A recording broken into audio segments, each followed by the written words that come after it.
ilmu ning Syekh Siti Jenar warisan dari Sabdo Palon. Siapa yang tidak kenal dengan dua tokoh yang penuh misteri dan punya power yang sangat luar biasa ini? Setiap mengupas dua tokoh ini, semua pasti akan terbengong-bengong, hampir tidak percaya.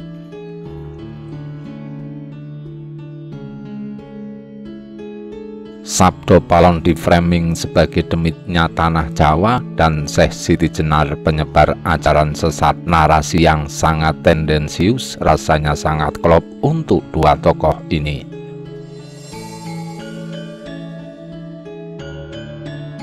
Tapi itu hanya untuk kubu putihan yang sangat membenci guru dan murid ini yang sewaktu-waktu bisa menjatuhkan image mereka. Dua orang ini selalu diburu untuk segera disingkirkan. Lalu bagaimana dengan kubu abangan dan para penganut agama pribumi Majapahit? Tentunya semua itu adalah kebalikannya. Bersamaan dengan berkembangnya masa, kemudian terjadi keelokan dari ilmu laku yang tidak disangka-sangka.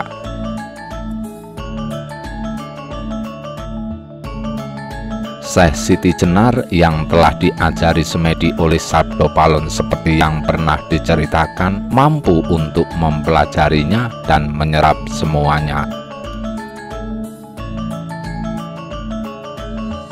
Di kemudian hari, pengetahuan Pasamaden tadi muncul dan diterima oleh kalangan orang Islam. Karena itu anjuran Sabdo Palon agar Syekh Siti Jenar menggabungkan ajaran Majapahit dengan ajaran Islam.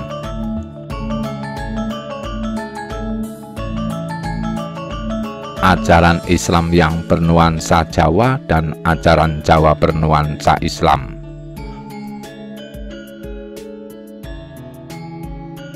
Sebab yakin kalau pengetahuan Pasamaden tersebut memang menjadi mustikanya keinginan dan cita-cita yang dapat mendatangkan keselamatan, kemuliaan, ketentraman, dan hal-hal semacamnya. Oleh karena itu, pengetahuan tadi oleh orang-orang yang sudah mendapatkan pencerahan batin, yaitu Syekh Siti Jenar yang juga menjadi pembimbing agama Islam berpangkat wali.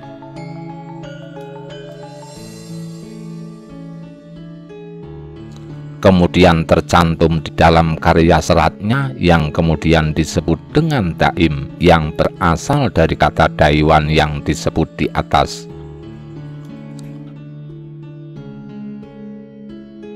Kemudian juga menjadi bagian dari sarana menembah atau penyembahan. Sambil diberi tambahan julukannya, kemudian muncul istilah salat daim atau salat bahasa Arab. Daim dari kata Daiwan bahasa Sanskerta. Adapun kemudian ditambahi istilah Arab hanya untuk perhatian, untuk mengukuhkan keyakinan murid-muridnya yang sudah meresapi agama Islam. Juga perkataan salat kemudian terpilah menjadi dua perkara. Pertama, salat 5 waktu yang disebut salat syariat, maksudnya adalah panembah lahir.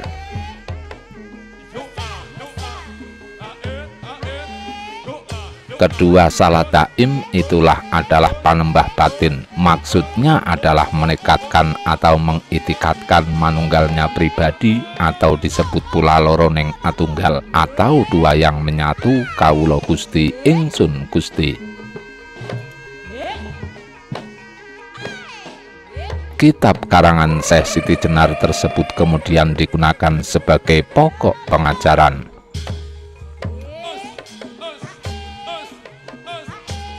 Kemudian setelah mendapatkan perhatian orang banyak, sholat 5 waktu dan cara agama yang lain kemudian terpinggir. Bahkan kemudian tidak terajarkan sama sekali. Yang menjadi perhatian hanya lelaku salat daim saja.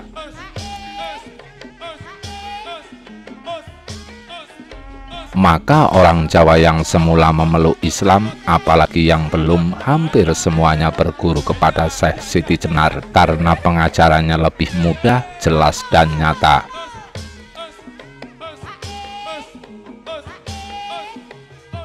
Sesudah Syekh Siti Jenar mengajarkan pengetahuan Pasamaden, sebagai teman diskusi dan bertukar pikiran adalah Ki Ageng Pengging yang kemudian menjadi muridnya.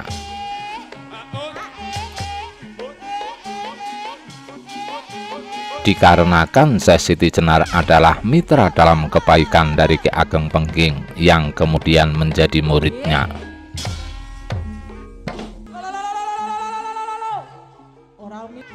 Pengetahuan Pasamaden oleh Syekh Siti Jenar juga diajarkan kepada Raden Watiswara atau Pangeran Panggung yang juga berpangkat wali.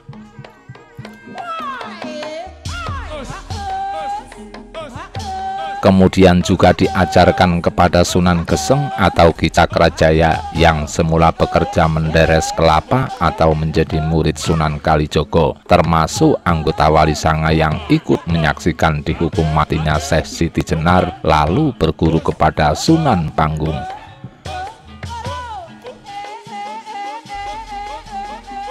Asalnya dari Pakelen atau Purworejo, kemudian ajaran tersebut menyebar diamalkan oleh orang banyak.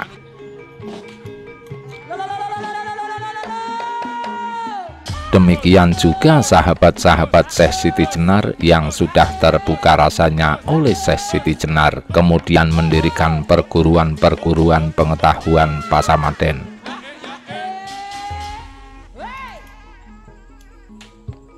Semakin lama semakin berkembang pesat sehingga menyuramkan pengaruh dan penguasaan agama para wali yang sedang giat-giatnya menyebarkan Islam Sara. Seandainya gerakan itu dibiarkan oleh para wali, terdapat kekhawatiran masjid akan kosong.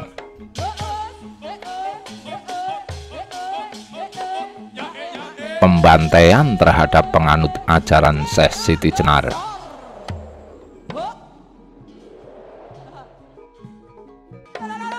Agar tidak terjadi hal yang demikian, maka Ki Ageng Pengging, Syekh Siti Jenar serta murid dan sahabatnya dijatuhi hukuman mati dengan dipenggal lehernya dengan perintah Sultan Demak.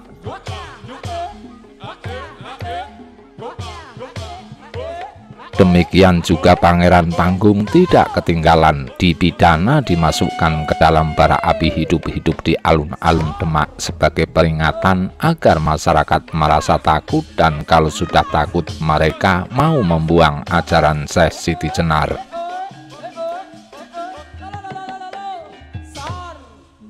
Diceritakan Pangeran Panggung tidak mempan oleh amuk api dan kemudian melompat keluar dari dalam api meninggalkan Demak.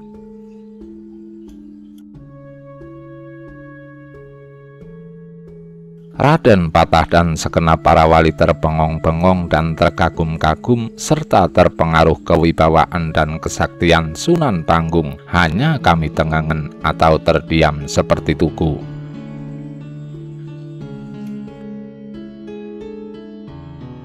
Sesudah sementara waktu Pangeran Panggung sudah jauh, Sultan dan para wali baru ingat jika Sunan Panggung sudah pergi dari tempat pidana serta merasa kalah.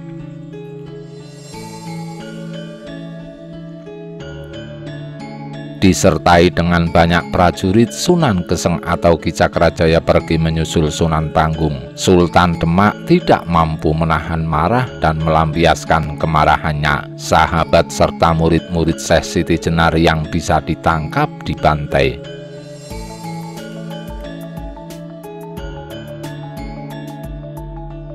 Dilakukan pengejaran besar-besaran terhadap semua orang yang dicurigai pernah mengenyam ajaran Syekh Siti Jenar. Sebagian pengikut yang tidak tertangkap pergi meninggalkan Demak mencari selamat.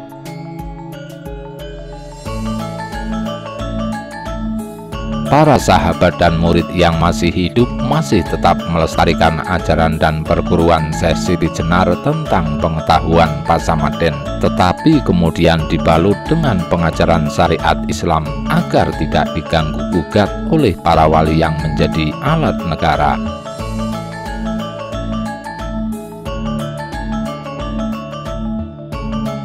ajaran Pasamaden atau olah hening.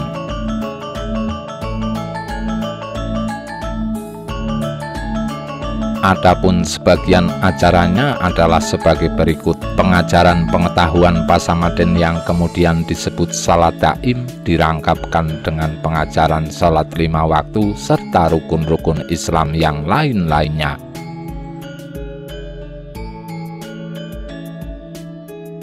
Pengajaran salat daim itu di sebagian kalangan disebut wiridan, sedangkan lelaku pengajarannya disebut tafakur.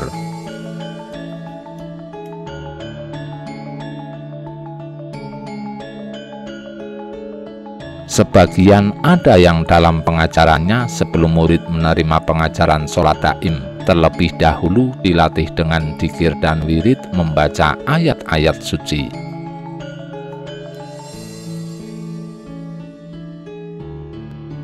Oleh karena itu pengajaran Pasamaden kemudian terbagi menjadi 2, yaitu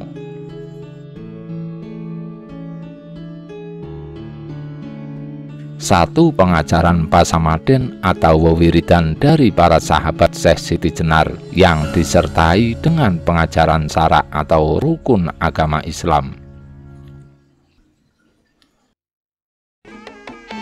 Pengajaran tadi sampai sekarang ini sudah meleset dari ajaran pokok semula, karena para guru sekarang yang mempraktikkan pengetahuan Pasamaden mengira bahwa pengetahuan dan wewiridan tersebut berasal dari ulama Hijaz Mekah.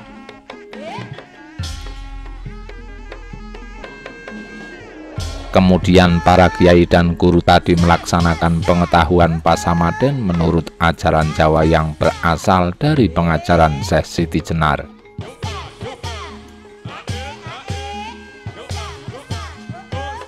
Atau juga para guru dan kiai tadi senang memberikan sebutan kiniyai yang mengandung maksud guru yang mengajarkan ilmu setan, sedang nama kiai adalah guru yang mengajarkan ilmu para nabi.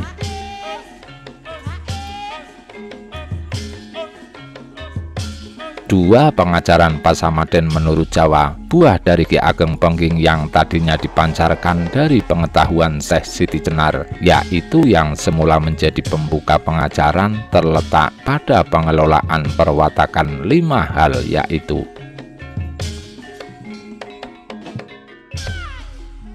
1. Setia tuhu atau kesetiaan dan ketaatan atau teman, bersungguh-sungguh dan jujur.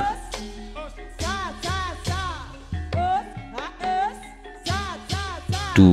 Teguh sentosa, adil dalam segala hal, bertanggung jawab dan tidak berkhianat.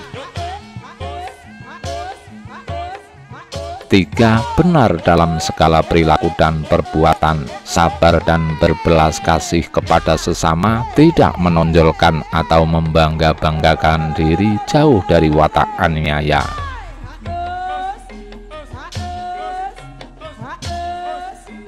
4. Pandai dalam segala pengetahuan, lebih-lebih pandai dalam membuat enak perasaan sesama, ataupun juga pandai menahan dan mengendalikan rasa amarah dan jengkelnya perasaan pribadi.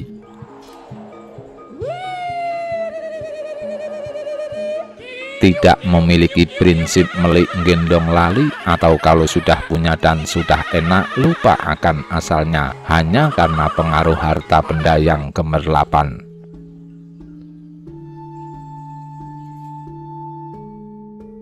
5. Susila anoraga, selalu memelihara tata krama, mengendalikan akibat penglihatan apa yang dilihat dan pengaruh pendengaran apa yang didengar kepada pihak yang terkena.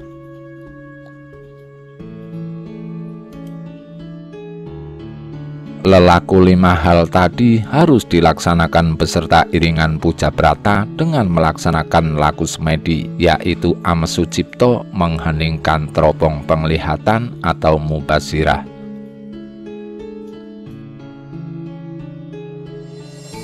Oleh karena itu, bagi pengamalan agama Jawa, bab mengenai pengetahuan Pasamaden serta lelaku 5 perkara di atas harus diajarkan kepada semua orang, tua, muda, tanpa memilih rendah tingginya derajat orang.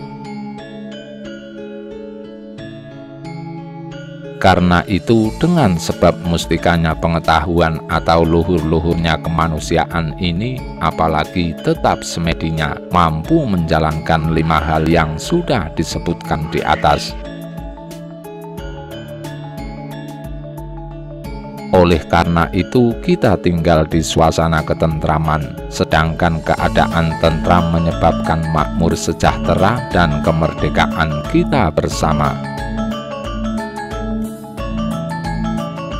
Kalau tidak demikian, sampai rusaknya dunia, kita akan tetap menanggung derita, papa, dan terhina, tergilas oleh roda perputaran dunia karena kesalahan dan terhianati oleh perasaan kita pribadi. Praktik ilmu hening cara Jawa dan ilmu kasunyatan.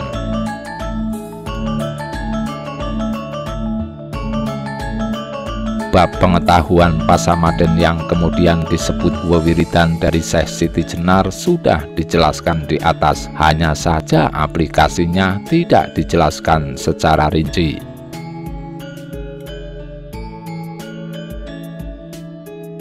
Di sini hanya akan menjelaskan lelaku aplikatif terhadap semedi secara Jawa yang belum terpengaruh oleh agama apapun, yaitu seperti di bawah ini. Para pembaca agar jangan keliru atau salah terima apabila ada anggapan bahwa semedi ini menghilangkan rasanya hidup atau nyawa, atau hidupnya keluar dari badan wadak.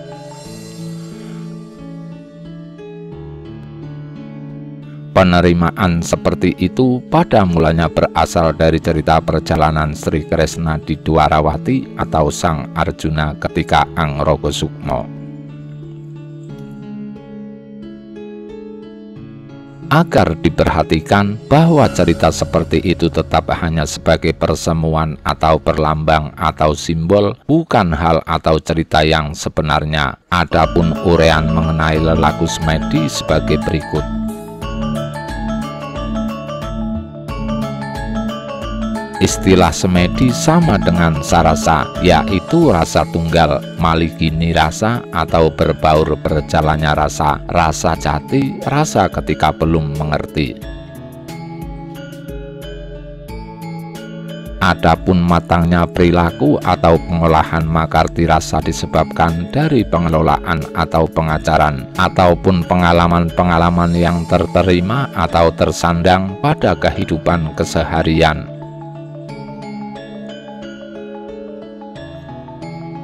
Olah rasa itulah yang disebut pikir, muncul akibat kekuatan pengelolaan pengajaran atau pengalaman tadi. Pikir lalu memiliki anggapan baik dan jelek, kemudian memunculkan tata cara, penampilan, dan sebagainya yang kemudian menjadi kebiasaan atau pakulinan atau adat.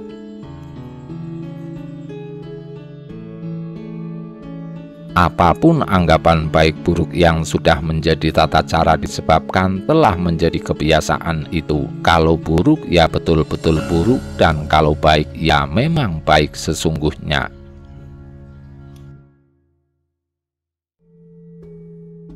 Dan itu semua belum tentu, karena semua itu hanyalah kebiasaan anggapan. Adapun anggapan atau penganggap belum pasti, tetap hanya menempati kebiasaan tata cara atau adat, jadi ya bukan kesejatian dan bukan kenyataan.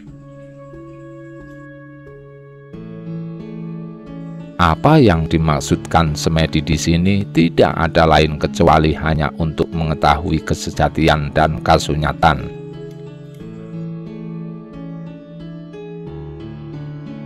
Adapun sarananya tidak ada lagi, kecuali hanya mengetahui atau menyilahkan anggapan dari perilaku rasa yang disebut hilang musnahnya papan dan tulis.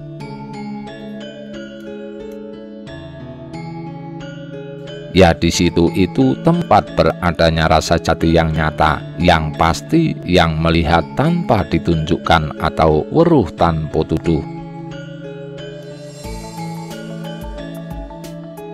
Adapun terlaksananya harus mengendalikan segala sesuatunya, hawa nafsu dan amarah, disertai dengan membatasi dan mengendalikan perilaku atau perbuatan anggota badan.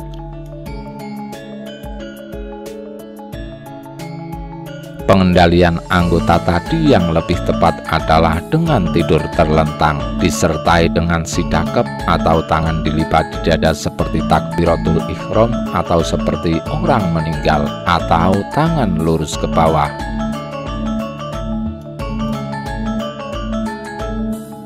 Telapak tangan kiri kanan menempel pada paha kiri kanan, kaki lurus, telapak kaki yang kanan menumpang pada tapak kaki kiri, maka hal itu kemudian disebut dengan sidakep suku atau saluku tunggal.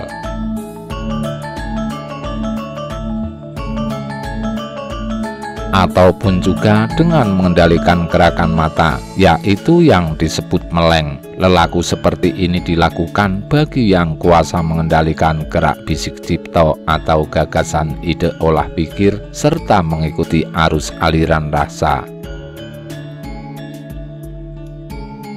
Adapun pancernya atau arah pusat penglihatan diarahkan dengan memandang pucuk hidung keluar dari antara kedua mata, yaitu di papasu. Adapun penglihatannya dilakukan harus dengan memejamkan kedua mata.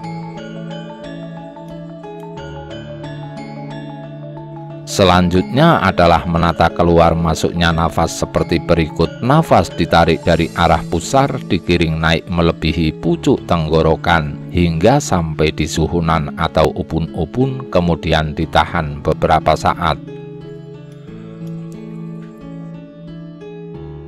Proses penggiringan atau pengaliran nafas tapi ibarat memiliki rasa mengangkat apapun. Adapun kesungguhannya seperti yang kita angkat itu adalah mengalirnya rasa yang kita pepet dari penggiringan nafas tadi.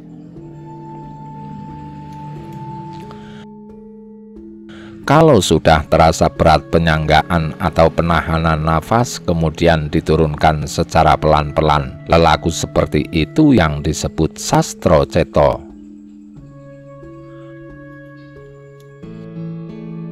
Maksudnya sastra adalah tajamnya pengetahuan, ceta adalah mantapnya suara di pita suara atau cetak, yaitu cetak di ujung dalam dari lidah mulut kita. Maka disebut demikian ketika kita melaksanakan proses penggiringan nafas melebihi dada, kemudian naik lagi melebihi cetak hingga sampai ubun-ubun.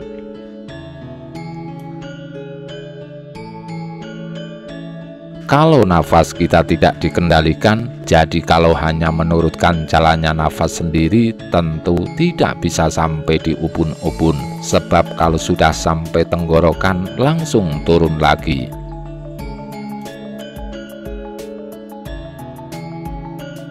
Apalagi yang disebut daiwan atau dawan, yang memiliki maksud mengendalikan keluar masuknya nafas yang panjang dan disertai dengan sareh atau kesadaran penuh dan utuh.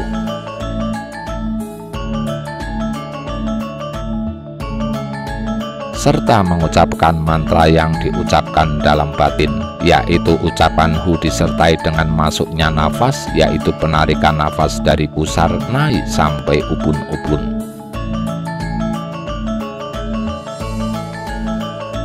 Kemudian ya disertai dengan keluarnya nafas, yaitu turunnya nafas dari ubun-ubun sampai pada pusar. Naik turunnya nafas tadi melebihi dada dan cetak atau pita suara. Adapun hal itu disebut sastra cetak.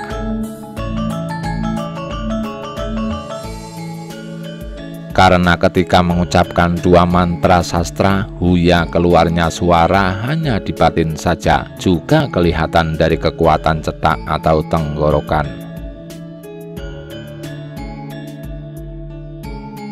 Ucapan dan bunyi mantra atau dua penyebutan huya pada wirid Arab berubah menjadi ucapan hu Allah. Penyebutannya juga disertai dengan perjalanan nafas.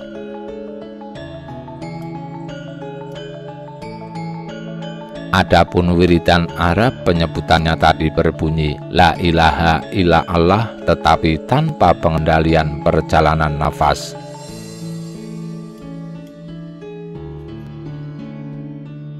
Untuk masuk keluarnya nafas seperti tersebut di atas, satu angkatan hanya mampu mengulangi 3 kali ulang. Walau demikian, karena nafas kita sudah tidak sampai kuat melakukan lagi karena sudah berat rasanya atau menggeh-menggeh atau ngos-ngosan.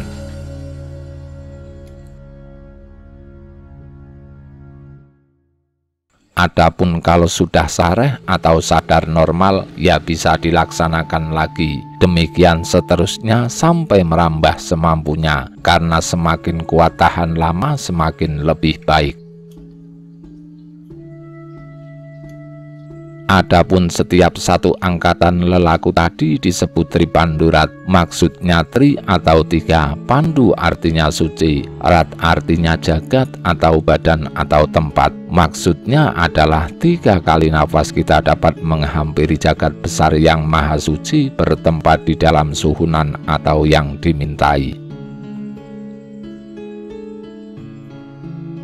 Itulah yang dibahasakan dengan pawirong kawula Gusti. Maksudnya kalau nafas kita pas naik, kita berketempatan Gusti, dan ketika turun kembali menjadi kawula.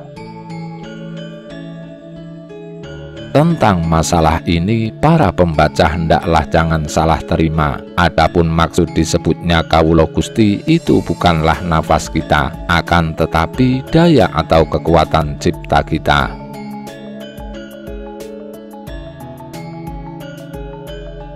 Jadi olah semedi itu pokoknya kita harus menerapkan secara konsisten, membiasakan selalu melaksanakan keluar masuk dan naik turunnya nafas, disertai dengan mengheningkan penglihatan, sebab penglihatan itu terjadi dari rasa.